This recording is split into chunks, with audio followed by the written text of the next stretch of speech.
They just announced the next class in the Boxing Hall of Fame. And I happen to agree with you 100%. No one can give me a good reason why Marlon Starling is not in the Hall of Fame. And I know that's something that it's an issue with you as well. It's unreal. It's unreal that he's not in, especially, like I say, when you compare to other people. And I don't want to name names. But there are certainly people in who were not a champion as long as he was. They didn't beat remotely the level of competition that he beat. They didn't have the longevity that he had.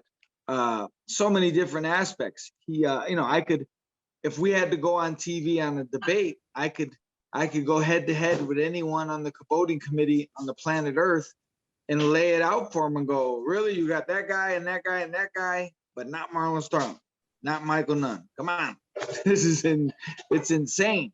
It really is. I don't know. I think a lot of guys on the voting committee, I think, are young.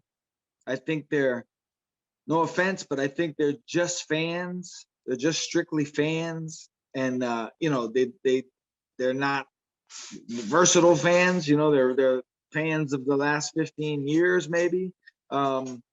You have guys like they'll say Mayweather's the best of all time.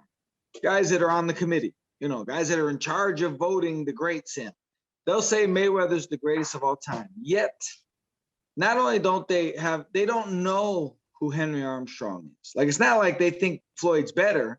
They don't know who Henry is to say he's better. Have you ever gotten an answer why guys like Marlon Starling aren't in? I've gotten nonsense. I've gotten double talk. I've gotten, to me, it's clear. It's simple. It's very simple.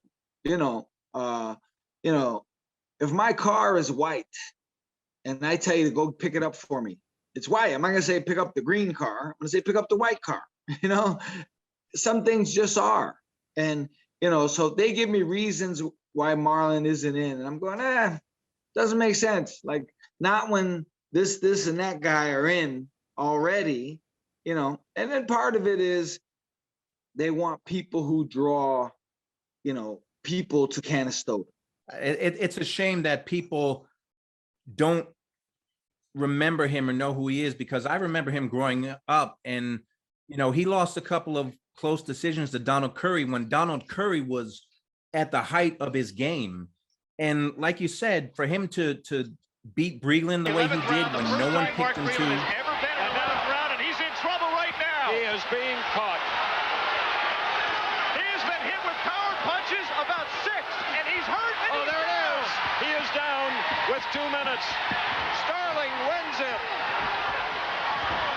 After a minute and 10 seconds with the count, there's a guy that since 1979 has won the title, and he has gotten it.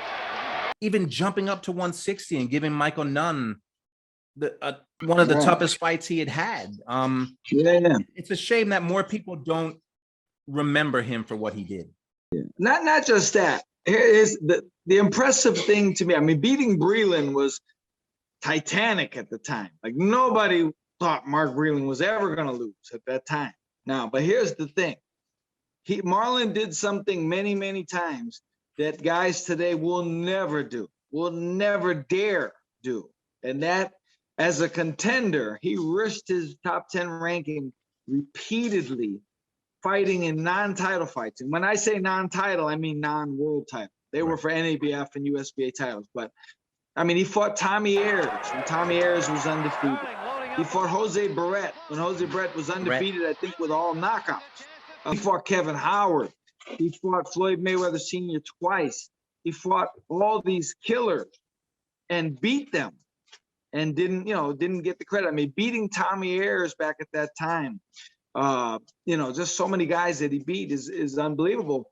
And they weren't for world titles. Now, guys don't want to fight that level of competition unless there's a world title on the line. They go, oh, everybody's a businessman. Like, the risk versus the reward. Like, oh, man, you came up in the right era, because you came up where you belong, because you don't belong in the Marlon Starling, Marvin Hagler era. You don't belong there.